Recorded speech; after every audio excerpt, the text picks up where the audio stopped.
আসসালামু আলাইকুম। আশা করি ভালো আছেন। আজকে একটা গুরুত্বপূর্ণ বিষয় আপনাদেরকে জানাবো। সেটা হচ্ছে আপনারা অনেকেই জেনে অবাক হবেন। সোশ্যাল মিডিয়া আমরা যে ব্যবহার করি, এটির কারণে অনেক সময় ইউএস এম্বাসি ফেস করার আগে আমাদের কাছ থেকে এই তথ্যগুলো নেওয়া হয় সোশ্যাল মিডিয়া এক্টিভিটিস সম্পর্কে এবং শুধুমাত্র এই Facebook, YouTube আমাদের সোশ্যাল মিডিয়াতে যে প্ল্যাটফর্ম গুলো আমরা ইউজ করি, এইজন্য আমাদের অনেক সময় ভিসা রিজেক্ট কি কারণে হয়ে থাকে? এটা হচ্ছে আমরা শেয়ার করছি। মূলত বিষয়টা হচ্ছে সোশ্যাল মিডিয়া বা Facebook ধরেন আপনি চালাচ্ছেন অথবা Instagram আছে অথবা হচ্ছে আ Twitter আছে, YouTube আছে।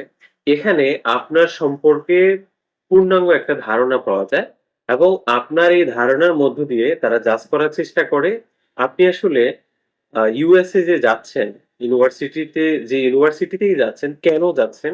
কি কারণে যাবেন? আপনার উদ্দেশ্য কি? আপনার আম আপনার নেচার কেমন? আপনার কোনো ভায়োলেন্স আছে কিনা? মানে এভরিথিং আপনার সম্পর্কে তারা একটা ধারণা নিয়ে থাকে এই সোশ্যাল মিডিয়া প্ল্যাটফর্ম গুলো থেকে।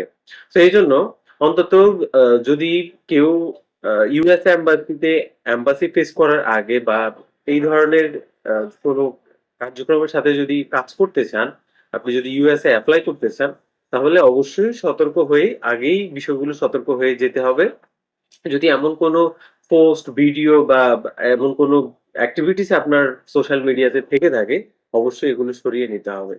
আর এটা কখন থেকে শুরু হয়? এটা শুরু হয়েছিল মূলত আ ট্রাম্প যখন এর আগের বার এইবার, এবারের আগের বার আজকে তো হচ্ছে ধরেন ২০২৫ সাল। কিন্তু এর আগেরবার যখন সে ক্ষমতায় আসলো, তখন থেকেই এই কার্যক্রমটা শুরু হয়েছিল এবং এটা এখনো চলমান আছে। এবং এটা কতদিন চলবে সেটা বলা যাচ্ছে না। কিন্তু এটা আমাদেরকে সতর্ক হয়ে কাজ করতে হবে। এটা অন্যতম একটা মাধ্যম।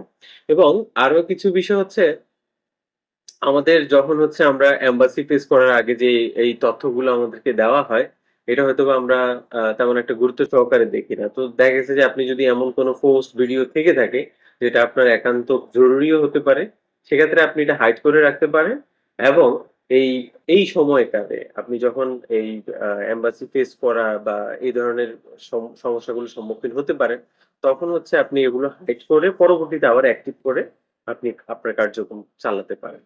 সো আজকে এই পর্যন্তই। পরবর্তী ভিডিওতে দেখা হবে। Thank you so